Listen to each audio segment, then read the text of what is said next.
Mulligans and Hackers Golf, special guest podcast number 5.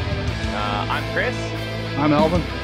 And we sat down with Greg from the Pinehurst 6 today, in this episode and had a little chit chat. Yeah, they do a golf trip once a year in Ohio on Pinehurst and do a bunch of courses. They kind of do in the same vein as what we do, although ours is season long. They do More condensed version.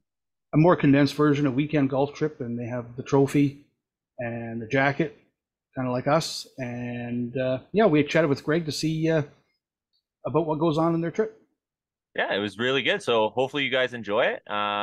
Make sure to like, subscribe, send us feedback, or check us out on Instagram. Enjoy the podcast, guys. Link tree will be in the description wherever it is in the YouTube thingy. Enjoy. Hey everybody, welcome back to another guest podcast on Mulligans and Hackers, and we're here with Greg from the Pinehurst 6th. How you doing, buddy? Good. How are you guys doing? Pretty good, pretty good. So you guys still keep swinging the clubs here in the winter? We try to. There's a simulator place about an hour away from us. They've got TrackMan bays, so you can keep track of all the data that doesn't really mean much to hackers like us, but we like to think it does. But yeah, we go there usually once a week. Try to at least once a week. So yeah, it's nice to not have to set the clubs aside for the whole winter, because I'm sure I'm not going to get any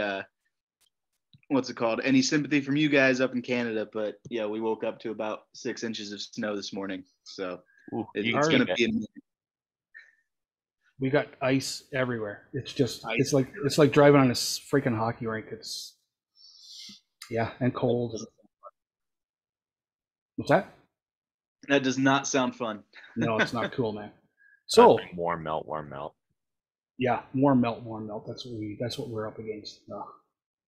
But we get to swing the clubs too, because me and Chris, we joined the simulator league at our home course, so we get out to swing the clubs once a week as well. So that's pretty cool. Nice. It's the first time we've ever really got into something like that over the winter to keep swinging the clubs. So that's pretty cool.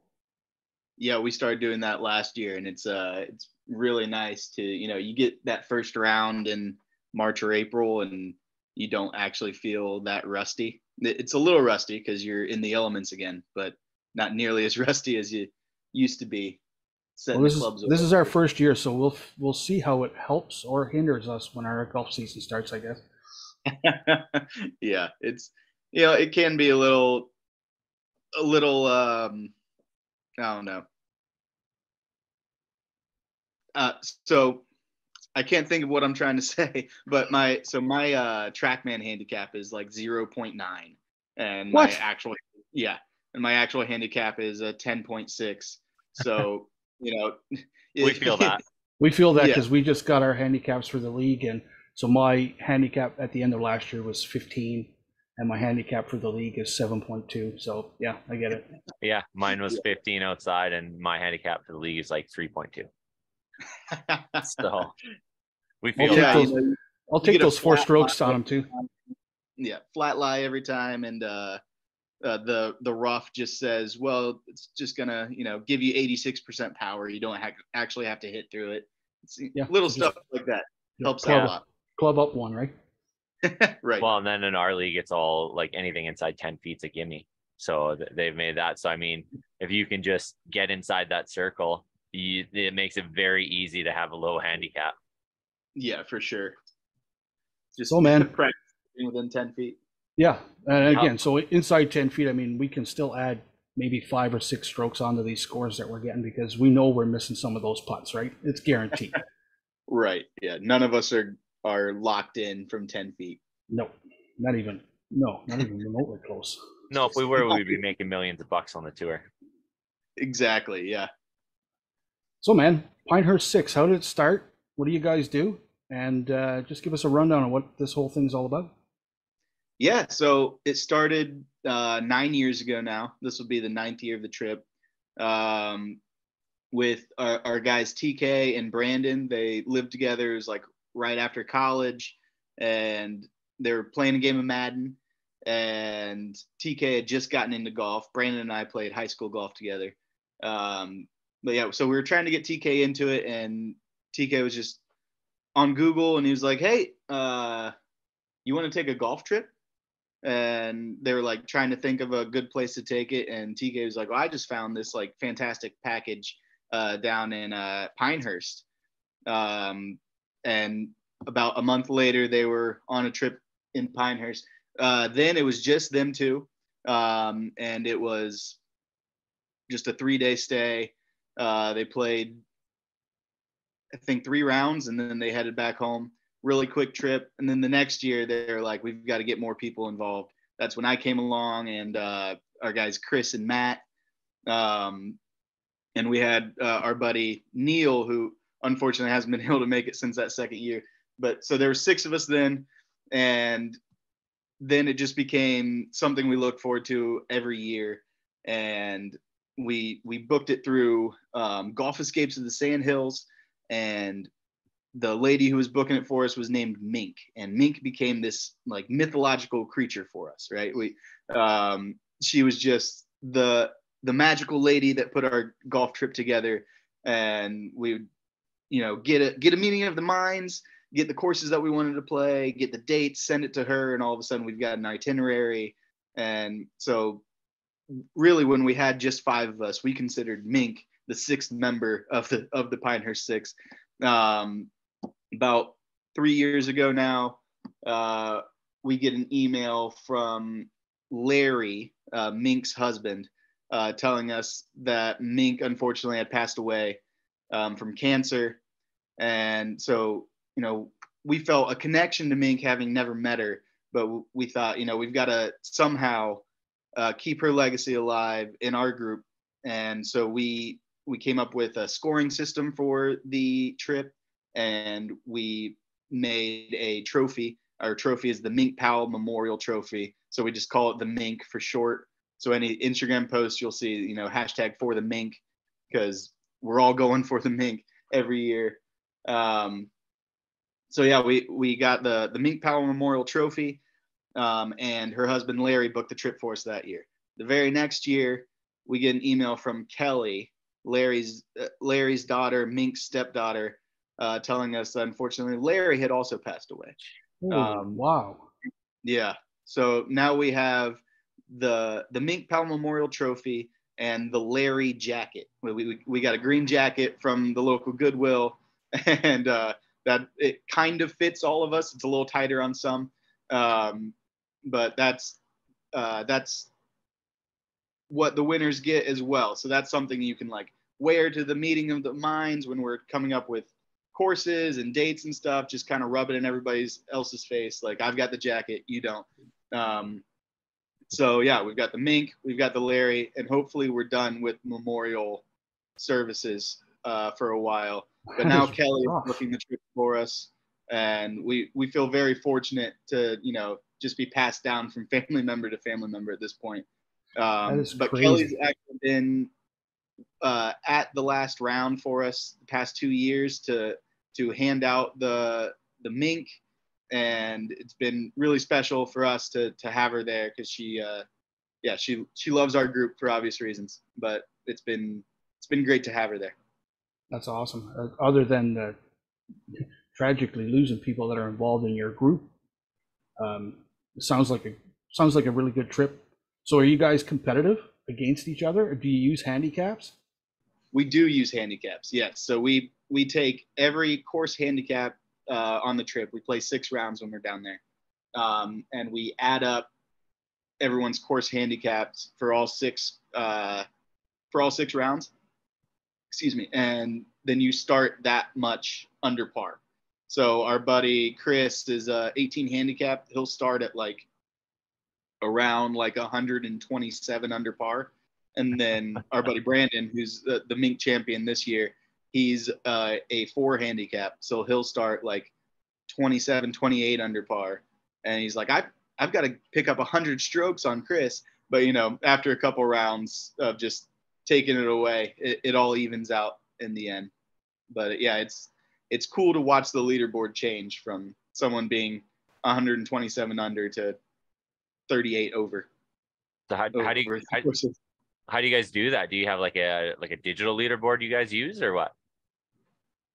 We need to come up with a way to do a digital leaderboard. Right now, we just have like a poster board. It looks like a science fair project, and we've got the names on magnets pretty much, and we can just move them up and down the leaderboard after the round and just write it in Sharpie. So that just kind of sits in our hotel or Airbnb, wherever we're staying. And yeah, we can look at it all we want, but yeah, we got to move it manually, write it in manually, do math manually. So yeah, a digital leaderboard would be fantastic. We just haven't figured that out yet. That's still pretty sweet though. That's and then after the rounds, when you guys are just chilling, you guys are drinking your beverages, and you're just looking, oh, what do I need to do tomorrow to get back into the race or cut down the lead of the guy in front of me? That's pretty cool. Yep, exactly. Yeah, it's like I've just got to beat Matt by 12 tomorrow, and I'm fine. Yeah. So is it a 4-day trip, and do you do like a round on a Friday, 2 on Saturday, 2 on Sunday? How does that work out? Yeah. So actually, the schedule that we follow now was birthed out of a rain delay. So we originally planned 3 years ago.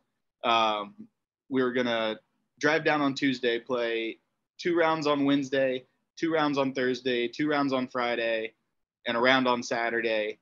And that'll be the last round. And then we drive home after that last round on Saturday.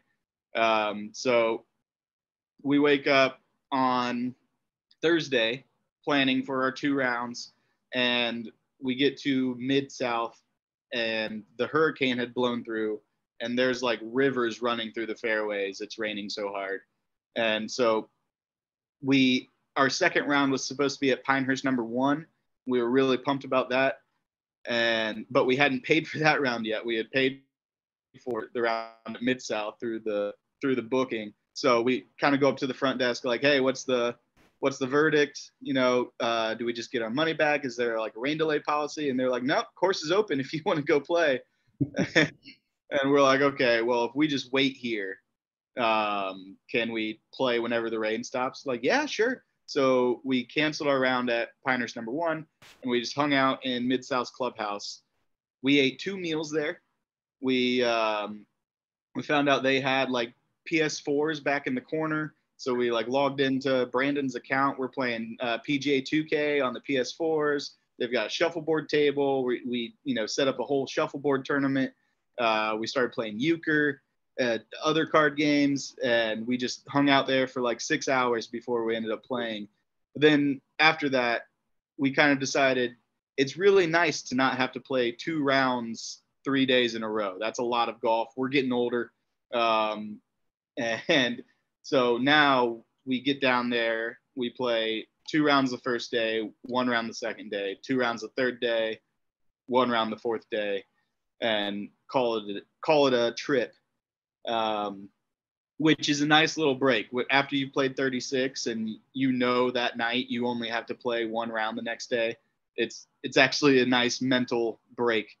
Plus your hands are a little less raw after Saturday. That's true. But yeah, that's the schedule now. We'll play 6 rounds in 4 days, and it's still a lot. Yeah, that is, man. That's wild. It's a ton of golf, but that sounds amazing. So do you guys always play the same courses then when you go down there, or do you guys kind of mix it around a little bit, or is it just all Pinehurst? Well, so actually we've never played a like Pinehurst resort course. We just play the Pinehurst area. Okay. And yeah, we take a team vote on what courses we'll play. So actually the team vote just came out this past weekend. This year we'll be playing Mid-South, Mid-Pines, Pine Needles. Pine Needles is the course that the U.S. Women's Open was just at this past year. We've played there in years past, and we love it. And so we had to add it back on the docket. Tallamore. I'm going to forget now. Tobacco Road and and a sixth one that I forget. But yeah, it's Southern Pines. Southern Pines is the sixth one. And so yeah, so when you do 36 in a day, you do 2 different courses in that day? Yep. That's awesome. Yeah, it's always we try to schedule it so we have plenty of time to get to the next course, but it always ends up being grabbing whatever club sandwich is at the first course and running to the car, eating it on the way there, and getting there about 5 minutes before the next tee time. So in best laid plans, we have about an hour, and it always turns into 20 minutes. But everybody's in the same boat then, anyways. So yeah, all good. Exactly. That's exactly. Awesome. That sounds like a blast. It helps to not be the first tee time in the second 18 of the day, but if you are, it is what it is. But yeah, it's a blast. We always have a great time, and yeah, we sleep really well when we get home. No doubt. No kidding. So, what do you guys see? Like, because I see you do a lot of the social medias. Do you see anything else coming out of that social media stuff? Always trying to build on it. Yeah, I kind of started the page a couple years ago.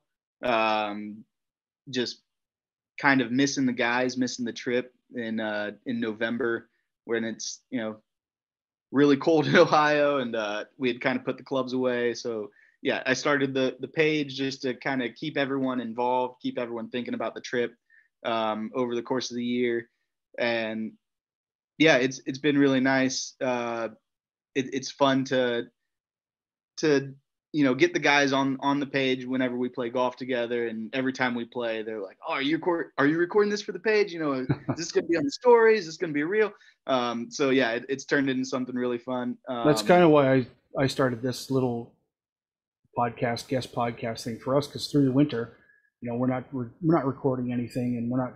Again, once this is our first year, we're actually playing golf, we'll say, through the winter. So this gives us an opportunity to connect with other people, and gives us something to do and look forward to when we're not golfing, right? Right. Yeah. Exactly. And yeah, it's I don't really have any plans for it. Unfortunately, we're always so locked in on the actual golf, with it being somewhat competitive on the trip, that I know I have a couple people every year that DM me like, "Hey, we need more content. We know you guys are down there." It's like, yeah, but I'm worried about my score, so I'm not recording everybody's. Yeah, right. That's we because our golf season, like our tour, runs the gambit of the summer from March to September, right? Like when we're playing 3 or 4 tour dates in those months all the way. And same thing, we don't get a lot of content out there, a lot of video from the courses, because again, we all want to beat each other, and we're all really close in our handicaps. So you can't give a guy an edge. And you're looking at 2 guys on the screen here that are a big rivalry when we go and play our tour dates. There's not a lot of chat. There's not a lot of chat in the carts when we're within a stroke of each other on 15 or 16. We don't chat much. It's because somebody's got to get the W here, and somebody's getting the points. The same thing. I would love to do to get that, like, small 2 or 3 minute Sportsnet little snippet of our tour day with some video and some chatting over it. But man, we just don't have the time. We're focused on what we're doing. It's true, because your game just lacks when you're focusing on that stuff. Like, we have the best intentions all the time, but we'll bring out like a GoPro or something, and we'll be like, yeah, we'll get some footage and we'll do this and that, and then you just, the next thing you get locked in, and you're on. As soon as you tee off on number 1, there is no such thing as the GoPro. The GoPro doesn't exist after you tee off on number 1. So. Well, except for last year for the first few rounds, because I was out with an Achilles injury, so I was kind of the media guy for a bit. So.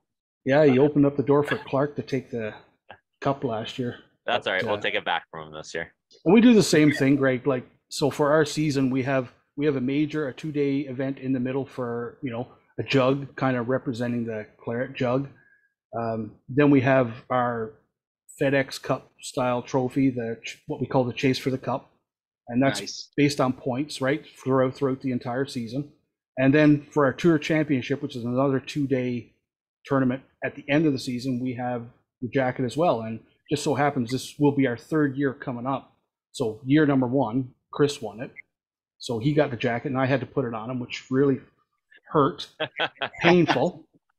And last year I won it. So he had to put it on me. So that was really cool. And I waited an entire year for that. But I mean, we have probably about 4 guys out of the however many we have, because when guys come and visit and they come out for a round, we put their name on the standings, right? You get your points, you get your name on there. But there's probably about 4, Chris, myself, Clark, and Darren, that play a lot, that are competitive. And now Clark, because he won the cup last year, he has the target on his back this year. And Chris was hurt at the beginning of last year, which really put him behind in the points. So, and this is what we look forward to in the summer. The last 2 years, we've done kind of the same thing. Once a month, we've gone out of town to a small, like, hidden gem golf course. And we'll bring, half a dozen, 9 guys out to these little small hidden gem golf courses and play around there for points. And because it's out of town, we get double the points, right? So winning those is very important. Yeah. So, yeah, man, we kind of get what you guys are doing. So when do you do this trip? Like, in the summer? What month? Yeah. So usually it's mid-July, mid to early July. We had some scheduling issues this year. So this year it's planned for the first week of August, which that's gonna, we're just gonna be building anticipation. I know usually around May, everyone's ready to get down there. Well, I mean, people are ready to get down there right now with snow on the ground. But really, when you start playing a lot of golf outside, and you're just like, can we go to Pinehurst tomorrow? But yeah, so it's gonna build some anticipation this year, being in August. But yeah, it'll be a lot of fun, and hopefully it'll be cooled down by then, because usually when we go middle of July, it's like the hottest week of the year, and we're playing in 102-degree heat, and we're playing 36 holes, and we're just it takes a lot out of you. That takes a lot out of you, man. Like a lot out of you. So do you guys play a lot of golf, like, throughout the summer when the season starts? We do, yeah. So we've got, the group chat, and usually around Wednesday, people are putting in that chat like, hey, who's up for golf this weekend? Where are we going? And usually we get at least 4 of us. We've got, so the Pinehurst 6 is what started, because when I started the page, we only had 6 people on the trip. The year after, we had 8. Last year we had 10, and we're looking for 12 this year. So the Pinehurst 6 is a bit misleading, but I'm a big college football fan down here, and Ohio State's in the Big Ten. The Big Ten just added USC and UCLA, so now we'll have 16 teams. So the Big Ten can have 16 teams in it, then the Pinehurst 6 can have 12. Hell yeah. But yeah, so 12 of us shooting the text out. We usually get at least 4. It's nice when we get most of the guys. We're kind of spread out around Ohio now. We've got 1 guy in Toledo, a couple guys in Columbus. The rest of us are like southern Dayton, northern Cincinnati area, which is about 45 minutes away from each other. So that core group can play a lot, and it's nice when we can get the Columbus and Toledo guys in. But those are a lot farther drives. So what do you guys try to play, like 2 to 4 rounds a weekend, or? We try to play 1 round a weekend. If we can get 2 rounds a weekend in, it's beautiful. But wives and families and all that good stuff get in the way. And for our group, we're that's what we're getting past. So we don't have the kids. We still have the wives, but we don't have. Our families are kind of up. They're out on their own, especially mine. And so I golf like 5 or 6 times a week. I try, and on the weekends we kind of get, Saturday we'll get 36 in, maybe Sunday we'll get 36 in. Like, so when this is our hobby, and this is going to be our hobby for a long time, especially mine. So yeah, we're gonna. I golfed over 100 rounds last year for the first time, and I mean, it's crazy just every day, because our where I work, the golf course that's our home course is literally down over the hill. So when you're off at 4 o'clock, you're down there. You can do, in the summertime, it doesn't get dark here till 9, 10 o'clock at night, so you can get 18 in after work. And, if you got nothing to go home to, maybe the wife is working, then yeah, I'm going to the golf course, man. No doubt. Yeah, exactly. That's a good thing about the summertime. I'm ready for the time to change back now. But once daylight savings time hits and it gets dark at 9 or 10 o'clock, so I get off work at 4. My wife doesn't get off work until 6, so I can, log off, get to the golf course, play a quick 9 holes, and get home before she is home. So that's really nice for now. We're of that age that past couple trips we've had to schedule around the births of babies. Definitely not in the boat with you guys, but looking forward to that. I've already told my wife when I retire, I'm just going to work at a golf course. Yeah, no doubt. Yeah, play for free. So yeah, right. Looking forward to it. A little ways off from that. I just turned 30 this past year, so yeah, I got some years on you. More years. But so to wind it up now, I'd always like to ask, and I'm kind of getting into being that gear nut, so I really like to know what other guys are using. So, man, can you give us a quick rundown of what's in the bag? Yeah, for sure. So I've got the M4 driver, TaylorMade. I've got an 08 TaylorMade burner 3-wood. Looking to replace that this year, but it's just too good to me. I look at it and I think I got to replace that thing, and then I swing it. I've got a TaylorMade R9 3-wood in my bag, and that is my go-to club. It will never go anywhere. It's staying. It's again, when the driver's not working, you take that 3-wood out and I'm plunking it down the fairway 220, 230, and that's good enough for me, man. Yep, exactly. I know I'm sacrificing like 10, 15 yards just with the technology changes, but I hit it pure every time. So what more can you ask for? So after that, I've got a Titleist 3 hybrid. Funny story. So there's a Facebook page called Golf Club Traders. I don't know if you guys are familiar, but it's people all over, mostly the States, some outside of the States. But they just, post clubs that they're selling or are looking for. And this guy, so from this area, there's a Cincinnati style chili. Skyline is like the big brand. It's more like a coney sauce. You put it on hot dogs, spaghetti, but it's a staple in the community. And this guy had just moved away. He was in like Pennsylvania then, and he was craving Skyline. So he said, if anyone can send me 10 cans of Skyline chili, I'll give them this 3 hybrid. And I worked at Skyline at the time. So that was really easy for me to get. So I got him, I think I sent him 15 cans just out of goodwill. And he sent me this Titleist 3 hybrid. So I call that my Skyline club, and love that club as well. Then I've got a 4 hybrid that I don't swing. I keep it in the bag mainly for sentimental reasons. My grandpa got me into the game, taught me the game. And that was the last club that he ever bought for me. It's like a Youth Flex shaft, little Ripa 4 hybrid. It's like a Kmart brand. And yeah, that just stays in the bag. I haven't swung it in probably 4 years, but that'll always stay in the bag for that reason. And then I've got TaylorMade Rocket Blade irons, 5 through pitching wedge. Fairly forgiving, even though they've got the name Blade on there. Not quite the Blade reaction when you hit it off center. Then I've got Vokey wedges. I've got 52, 56, and 60. And then I've got my pride and joy, my Scotty Cameron fastback 1.5 special select. Won my fantasy football league a couple years ago and took the money immediately to Golf Galaxy and bought my Scotty. Right. So, Nice. Has it helped my putting? Probably not at all, but it looks good in the bag. That's right. And again, if you suck at golf, at least look like you're a pro. Yeah, exactly. That's my motto with all my clubs, really. Yeah, no doubt.